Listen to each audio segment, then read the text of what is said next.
Shalom. Shalom. Selamat berbahagia bagi dua keluarga besar, keluarga Mas Leno dan juga keluarga Nati. Terutama selamat berbahagia bagi kedua anak kekasih kita, Alfred dan juga Vero, yang hari ini datang di hadirat Tuhan agar nikah mereka dikukuhkan. Ada rasa bahagia tuh kakak Alfred. Dia mau pakai ada penuh dengan beban berat. Jangan tegang kakak ini. Mau dapat biasa tuh jangan tegang.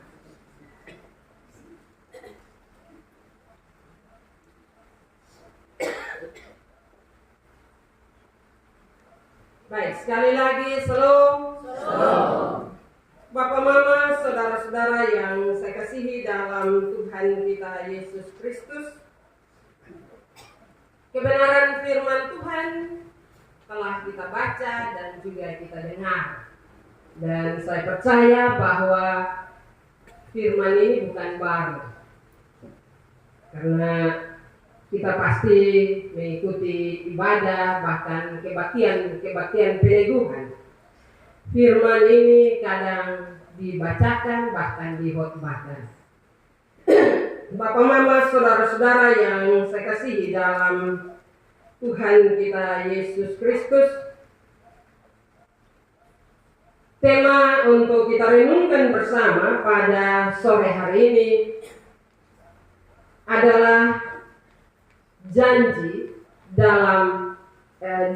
kesetiaan dalam pernikahan. Bapak Mama, ketika seseorang menikah, pasti di dalam pernikahan itu ada janji. Kalau dalam sebuah pernikahan tanpa janji, pasti orang semua protes. Saya Bapak Mama. Karena bagaimanapun dalam pernikahan kedua pasangan, suami dan istri itu akan berjanji kepada Tuhan di hadapan jemaat. Pertanyaan bagi kita, apakah kita memahami janji yang selalu kita ungkapkan di hadirat Tuhan dan juga di hadapan sesama? Kadang orang berpikir bahwa janji itu ya orang nikah ya dia harus janji sudah toh. Padahal tidak demikian Bapak Mama. Kenapa? Karena janji itu kita tidak saja janji untuk dua orang, tetapi terutama janji di hadapan Tuhan. Dan karena itu Bapak Mama, sebenarnya itu harus ditakuti.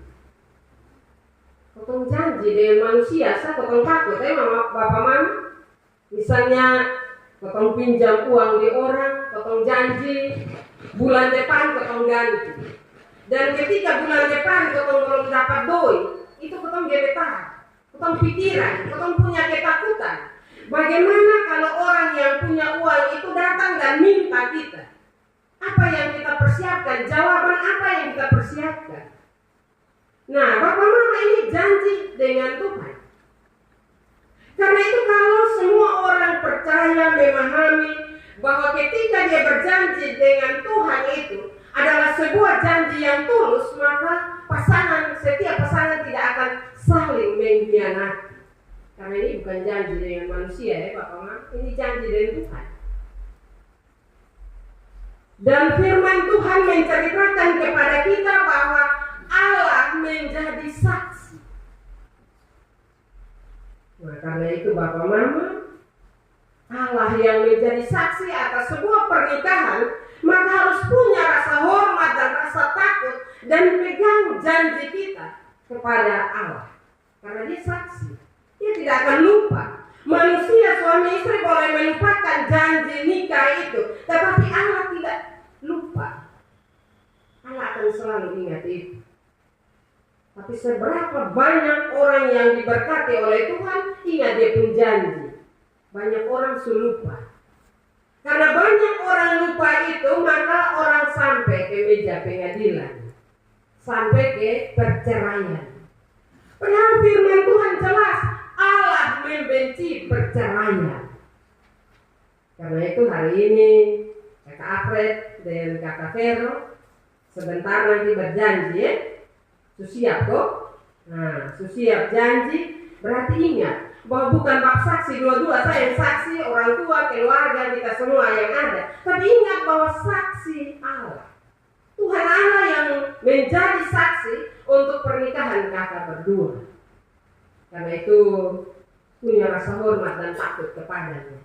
Orang pikir janji, janji tinggal janji, oh tidak. Janji dengan manusia ketemu boleh munafik, tetapi dengan Allah jangan munafik. Karena Allah itu kudus. Karena itu sekali lagi Bapak Mama, apa yang kita dengar pada sore hari ini Bapak Mama, setelah bangsa Israel kembali dari pembuangan di Babel, atau kira-kira pada generasi kedua dari orang-orang Israel yang pulang dari Babel, sebenarnya kehidupan bangsa Israel itu mulai berubah. Yaitu mereka berubah kembali kepada gaya hidup yang membuat mereka, kita tahu bahwa ketika mereka ada di pembuangan itu karena gaya hidup mereka. Mereka tidak menghargai Allah. Mereka berkhianat. Tuhan Allah begitu baik dengan mereka, tetapi mereka tidak menyembah Allah. Justru mereka menyembah patung-patung. Padahal Tuhan selalu kasih dong makan, minum, lapar, baterai, minta air, Tuhan kasih. Apa yang Tuhan kasih? Tetapi mereka berkhianat. Mereka lebih memilih untuk menyembah berhala-berhala. Karena itu Bapak Mama, pada waktu itu Meleaki dan juga Nehemia dipercayakan untuk membimbing mereka ketika mereka kembali dari pembuangan di Babel. Dan teguran dari Nabi Meleaki, maaf tadi saya bilang Meleaki dan Nehemia. Nah, teguran dari Nabi Meleaki kepada mereka itu Bapak Mama cukup keras. Firman Tuhan datang lewat Nabi Meleaki untuk menyadarkan mereka. Walaupun mereka sudah dibuang, tetapi itu kesalahan, itu dosa dan masih bawa terus. Kenapa? Karena mereka berkhianat kepada istri mereka. Dan mereka mengambil istri orang asing. Dan ketika mereka mengambil orang asing menjadi istri mereka, maka kehidupan mereka juga dipengaruhi untuk selalu menyembah berhala. Karena itu firman Tuhan tadi jelas bagi kita. Perikopnya Tuhan memarahi Israel karena kawin campur dan juga perceraian. Tuhan Allah tidak senang dengan hal itu Bapak Mama. Sehingga dalam kebenaran firman Tuhan sore hari ini, sebenarnya hal yang dikecam oleh Nabi Meleaki adalah ketidaksetiaan dari para lelaki dalam pernikahan mereka. Karena mereka rela Bapak Mama kasih tinggal dengan istri yang awalnya mereka nikahi, mereka kasih tinggal. Mereka kasih tinggal dan harus menikah dengan perempuan asing yang membawa mereka menjauh dari Allah. Karena itu Nabi Meleaki menyampaikan kepada mereka bahwa nikah bukan hanya kontrak sosial Bapak Mama, melainkan perjanjian kudus di hadapan Allah. Dan Allah adalah saksi dari janji yang diucapkan. Karena itu Bapak Mama, dalam sebuah pernikahan, kesetiaan itu sangat penting. Kalau bagi Bapak Mama, Kakak Alfred dan juga Kakak Vero yang hari ini baru menikah, kesetiaan itu bagus, masih aman-aman saja Kakak, masih aman, masih mulus, setia. Tetapi dalam perjalanan waktu, kadang kesetiaan itu diuji dengan berbagai pergumulan dan juga berbagai persoalan. Apakah masih setia? Tidak. Ingat ketika Allah menjadi saksi pernikahan saudara berdua dituntut untuk juga saling setia, tetapi terutama setia kepada Allah. Nah, ini kadang diremehkan oleh orang yang menikah. Kenapa saya berani menyatakan bahwa diremehkan oleh orang yang menikah? Karena kesetiaan itu hanya awal. Ya, saling setia, awal. Setelah itu mulai tidak setia lagi, apalagi dengan Tuhan. Istri di gereja sendiri, suami tidur malas tahu. Besok ambil siang dibangun di bekerja. Karena itu Bapak Mama saudara-saudara, kesetiaan itu tidak hanya diuji ketika saudara berdua duduk di hadirat Tuhan untuk menerima berkat Tuhan. Tetapi kesetiaan itu akan diuji ketika saudara berdua mulai melepas pakaian pengantin. Itu kesetiaan mulai diuji. Kesetiaan dalam berbagai hal. Suami setia kepada istri, istri setia kepada suami. Dan juga terutama setia kepada Tuhan. Karena itu mulai teruji. Yang paling banyak terjadi dalam kehidupan orang-orang yang baru selesai menikah adalah kesetiaan kepada Tuhan.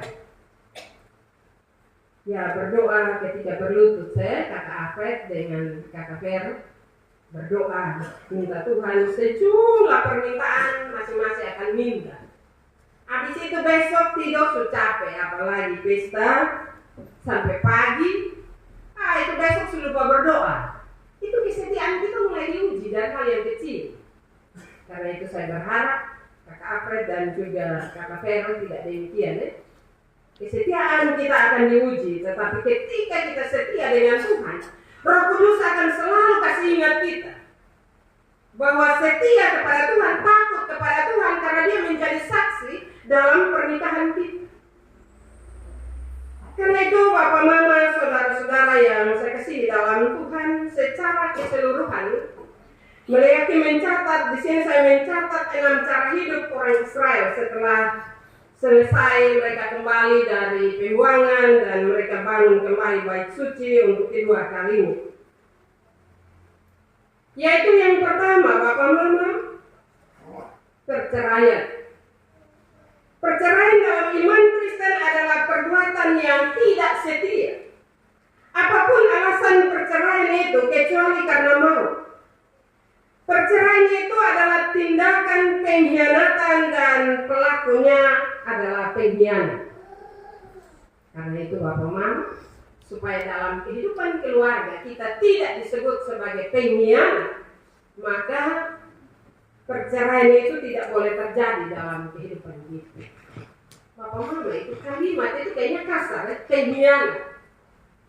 Tetapi banyak orang suka disebut sebagai pengkhianat. Dia tahu bahwa rumah tangganya diberkati dan Tuhan Allah jadi saksi, tetapi kadang bakalan sedikit cerai.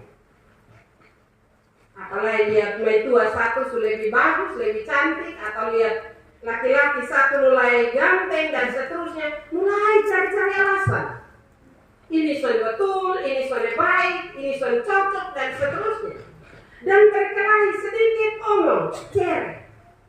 Lewat kebenaran firman ini saya mau bilang bahwa Allah membenci perceraian. Karena itu dalam kehidupan orang yang telah menikah, orang yang telah diberkati oleh Tuhan, kata cerai tidak boleh keluar dari bibir mulutnya dalam situasi emosi atau apapun. Sebenarnya itu kata itu soleh baik. Mau berpukul mungkin karena jengkel atau apa berpukul. Ya kalau berpukul berurusan di polisi sekarang ya. Mau berkhianat dan seterusnya, tetapi kata cerai itu kalau bisa bakalah itu minta Tuhan, Tuhan jamah beta mulut supaya jangan kata cerai itu keluar dari mulut. Kenapa Bapak Mama? Karena kalau kata cerai itu kita ucapkan itu sudah menjadi sebuah kebiasaan. Kalau menjadi sebuah kebiasaan itu akan terwujud nanti. Kalau Bapak Mama sudah percaya, nah coba Bapak Mama tanya orang yang pernah cerai dong. Kalau Bapak Mama mau buktikan apa yang saya omong, silakan. Pernah berjumpa dengan orang yang pernah cerai, tanya dong. Pasti dong akan omong. Karena itu Bapak Mama, Kakak Alfred dan Kakak Vero, sakit hati sebesar apapun, ingat jangan mencerai. Karena ingat Tuhan Allah jadi saksi. Jadi jangan Bapak Mama bilang, dokter di atas lihat, ketompi pengadilan mulai bersaksi dusta di sana dan cerai. Bapak Mama dalam pengalaman pelayanan, satu saat saya diundang untuk ikut menyaksikan orang cerai. Saya bilang Pak Mama jangan sampai lupa. Saya orang cerai datang ulang pendeta kok duduk di pengadilan. Pak Mama orang bayar pendeta juga sampai duduk tangan di pengadilan situ kok menjadi saksi dusta. Tidak. Nah, ini yang saya mau bilang kepada kakak berdua. Sekali lagi bahwa Tuhan adalah saksi pernikahan saudara berdua. Karena itu Bapak Mama takutlah kepada Tuhan dan pertahankan rumah tangga yang telah diberkati. Tadi firman Tuhan bilang Tuhan Allah benci perceraian karena para laki-laki di Israel itu kasih tinggal walaupun istri muda. Istri muda itu istri pertama. Istri yang mereka nikahi awal itu dan mereka berkhianat, meninggalkan mereka dan pergilah dikawin dengan orang lain. Nah, ini juga menjadi catatan bagi kakak berdua. Jangan sampai satu saat dalam berbagai kondisi dan kehidupan pergumulan saudara berdua, saudara saling meninggalkan. Kalau saudara berdua saling meninggalkan Bapak Mama, saya suka bilang di orang yang menikah, ya kecuali maut yang memisahkan dan satu mau menikah lagi ya tidak apa-apa. Tetapi kalau saling meninggalkan, saya suka menyatakan bahwa berkat itu turun satu kali. Tuhan kasih turun berkat itu bagi suami istri yang menikah dan itu dia turun satu kali. Jadi jangan Bapak paksa Tuhan lagi kasih yang kedua kali. Yang kedua kali itu turun Bapak Mama. Dalam perjalanan pelayanan saya ini turun betul. Tetapi kadang kalau tidak takut dengan Tuhan yang ada adalah percideraan satu dengan yang lainnya. Minta maaf saya tidak menyinggung siapa-siapa, tetapi kadang itu yang terjadi. Karena itu Bapak Mama bilang, ini itu omong sangkotong tidak. Saya omong kebenaran firman Tuhan. Hal yang berikut Bapak Mama, dalam kebenaran itu juga apa yang dikatakan oleh Nabi Meleaki dan juga ditegur oleh Tuhan bagi bangsa Israel adalah perkawinan campur dengan orang yang tidak seiman dilarang oleh Tuhan. Karena bisa membuat bangsa Israel menjauh dari kemuliaan Allah. Karena itu Bapak Mama, saudara-saudara yang saya kasihi dalam Tuhan, ketika suami istri itu diberkati dan seiman, itu harus saling menopang satu dengan yang lainnya. Kalau suami lemah, tanggung jawab istri adalah selalu mendukung dan mendoakannya agar dia kembali kepada panggilannya untuk dia setia dengan Tuhan.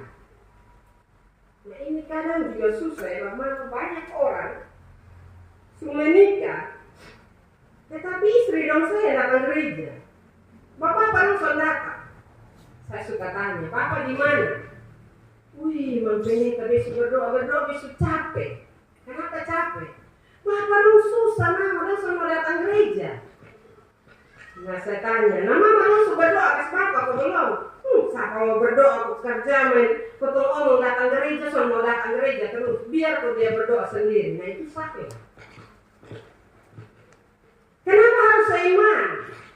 Tanggung jawab istri ketika suami mau datang gereja berlutut dan kasih tahu Tuhan, Tuhan nih, Tuhan kasih kita ini suami ini yang sepadan dengan kita, yang baik kok kemana kok sekarang di sono gereja nih. Kalau bisa Tuhan jamah di hati yang begitu keras supaya dia masuk, dia juga sama-sama dengan kita ke tempat gereja. Jangan mama malam tiap hari pakai lain mengomel, kalau waktu akan tambah keras. Jangan mengomel, pakai lutut dan kesal di Tuhan, tapi juga jangan doa kutub, ya mama dong. Jangan doa kutub dan Tuhan itu juga salah juga. Kasih tahu yang Tuhan mau ngeluh Tuhan, itu suami yang dulu kita cintai. Dulu potong doa pegang tangan diberkati oleh Tuhan. Mas sekarang disuruh pas pegang tangan, tapi kita mencintainya. Tuhan punya cara. Jamah di hati supaya satu saat beta mau, beta rindu, beta pegang dia pun ketemu, pegang tangan ke tempat gereja. Dan jangan marah-marah, dan jangan bakalai. Bakalai bukan zamannya, tetapi curhatlah dengan Tuhan, maka Tuhan akan merubah suami menjadi suami yang setia, menjadi kepala keluarga, dan juga menjadi imam dalam kehidupan keluarga. Hal yang berikut, mengabaikan bait Allah. Seperti halnya bangsa Israel yang membangun kembali bait Allah saat ini, gereja juga dibangun untuk kita beribadah di dalamnya. Hanya Bapak Mama masih basambung nih Bapak Mama. Kadang kita membangun gereja, tujuan gereja itu ada untuk kita memuliakan nama Allah. Tetapi apa yang terjadi dalam kehidupan bangsa Israel? Bangsa Israel setelah mereka membangun kembali bait suci, dong pergi gereja bukan dong saling pergi Bapak Mama. Tetapi dong pergi gereja habis dong pulang membuat yang tidak sesuai dengan firman yang dong dengar. Mereka menjauh dari bait Allah. Karena itu Tuhan tegur mereka. Hari ini kakak berdua akan diberkati oleh Tuhan Bapak Mama di gereja ini. Jangan habis gereja, habis pemberkatan ini pasti kakak Alfred akan bawa kakak Vero ke Naomi ya. Saya berharap bahwa di situ tempat dua orang untuk bersekutu, memuji dan memuliakan nama Allah. Jangan lewat-lewat saya dari gereja. Saya biasa perkunjungan, saya bilang jemaat bilang begini, Bapak Mama mari kau pergi gereja dulu. Jangan sampai suatu saat Bapak Mama pergi gereja pun muka supindah. Nanti Bapak Mama dong sudah tahu bahwa itu gereja. Sebaiknya kalau gereja masih kita tahu di pintu dan depan, lebih mari kau masuk. Jangan sampai ketika kau masuk pasalah, itu bukan gereja. Kakak Afet, ya saya berharap. Tapi saya kadang ngomong bapak, makanya mama mau coba batu juga. Karena mama mau keras. Nanti gereja, apa now? Jadi agak susah bapak mama. Kadang ketemu berkeras. Kadang mama atau bapak pada bilang, Piko berdoa bawa ke sekotong. Pakai doa titip. Kadang kita bilang, doa titip soalnya, itu langsung terima. Doa langsung. Jangan pakai doa titip. Kadang bapak pada suara begitu, minta maaf bapak yang ada, ini semua setia habis. Hanya kadang yang saya temui, kadang bapak pada bilang, Mama Pi ingat, mau Pi berdoa bawa ke sekotong. Kadang bapak orang kasih ingat mama ingat ke bawah nasa. Memangnya waktu ada minta bapak dan punasa. Waktu di atas minta bapak dan pun diri hidup. Karena itu bapak mama, saudara-saudara yang dikasih Tuhan, kakak berdua semenikah, jangan abaikan bait Allah. Jangan abaikan gereja di mana saudara berdua dibimbing untuk bertumbuh dalam iman percaya kepada Tuhan. Bapak Mama, saudara-saudara yang saya kasih di dalam Tuhan, karena itu marilah dalam pernikahan ini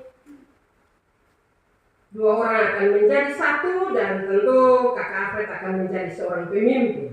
Jadilah pemimpin yang takut Tuhan. Jadilah pemimpin yang selalu memuliakan nama Tuhan dalam berbagai aktivitas, keputusan dan juga berbagai hal yang akan dibuat dalam kehidupan rumah tangga kakak berdua. Karena sekali lagi Tuhan Allah benci perceraian. Hal yang terakhir yang saya mau sampaikan dalam ibadah peneguhan dan pemberkatan sore hari ini. Kalau dalam menjalani hidup rumah tangga yang diberkati, jangan acuh-acuh dengan Tuhan. Ketika kita acuh-acuh dengan Tuhan, maka kehidupan kita juga tidak akan bertumbuh. Kehidupan rumah tangga kita pasti kakak berdua ketika menikah akan punya sejumlah harapan. Kalau kita berdua sudah menikah habis, ketemu harapan A, B, C, D dan seterusnya. Ketika punya harapan yang demikian, maka tunjukkanlah kesetiaan kita kepada Tuhan. Ketika kita setia, tidak perlu kita minta. Karena Tuhan akan tahu apa yang terbaik yang Dia akan kasih kepada kita semua, terutama kepada kakak berdua dalam menjalani hidup rumah tangga. Tunjukkanlah kesetiaan itu di hadirat Tuhan. Tunjukkanlah kesetiaan itu satu dengan yang lain. Jadi kemesraan itu tidak hanya terjadi hari ini saya Bapak Mama, tetapi kemesraan itu harus terus hidup dalam kehidupan sebuah rumah tangga. Mesra, saling mencintai, saling mengasihi itu, di situ Tuhan ada. Di situ Tuhan memberkati. Tapi kalau suami istri hidup kayak kucing dan tikus, Tuhan hanya lihat saja. Tapi dia tidak bisa berbuat apa-apa. Dia hanya lihat kira-kira ketemu kuat sampai di mana. Kira-kira ketemu hebat sampai di mana. Karena itu ketika hal-hal itu mulai terbersit dalam hati kita, maka belajar untuk tunduk di hadirat Tuhan. Sampaikan kehidupan kita, pergumulan kita kepadanya dengan penuh kesungguhan, maka Tuhan pasti ada bersama-sama dengan kita dalam rumah tangga kita. Hari ini juga akan ada seorang anak yang akan dibaptis. Anak ini adalah milik Tuhan, bukan kakak Afet dengan kakak Vero punya, tidak. Kadang kita manusia salah di situ. Kadang kita bilang ini beta punya anak, benar. Tetapi sesungguhnya itu adalah anak Tuhan. Karena anak ini adalah anak Tuhan, maka jangan ganti nama baptisnya. Biasa orang tua itu kalau disu emosi, nama baptis disu lupa. Padahal itu orang tua juga yang kasih nama. Karena itu dalam berbagai situasi apapun, nama anak itu sudah dibaptis dengan nama siapa ya di sini? Minta maaf saya belum hafal.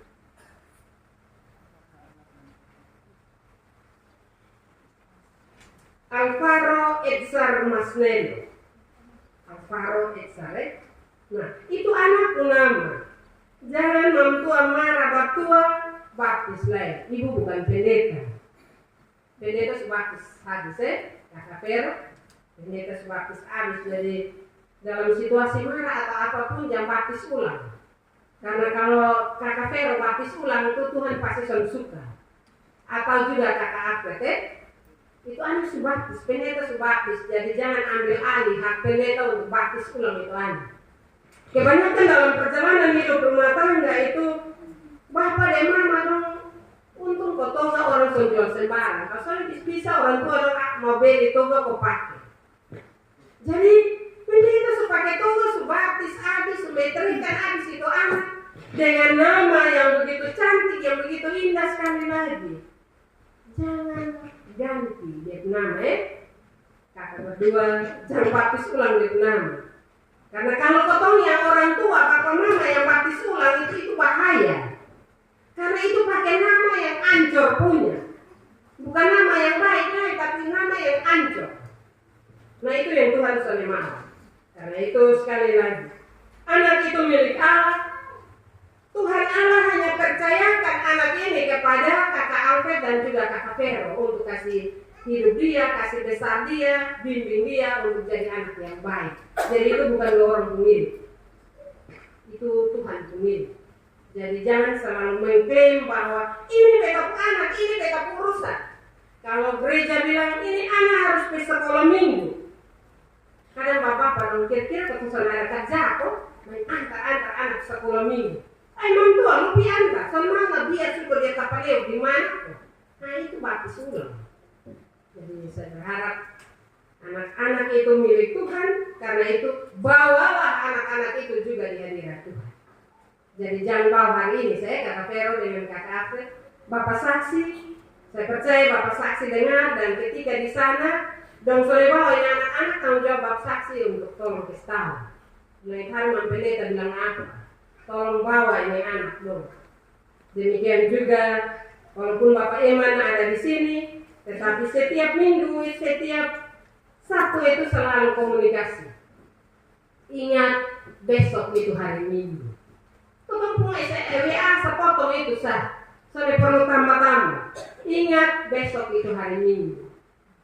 Hal itu menolong mereka, walaupun dalam berbagai kesibukan, tetapi mereka akan kembali kepada komitmen mereka. Ya besok memang hari Minggu, yang butuh persiapan hidup kita untuk besok, kita berserah kepada Tuhan.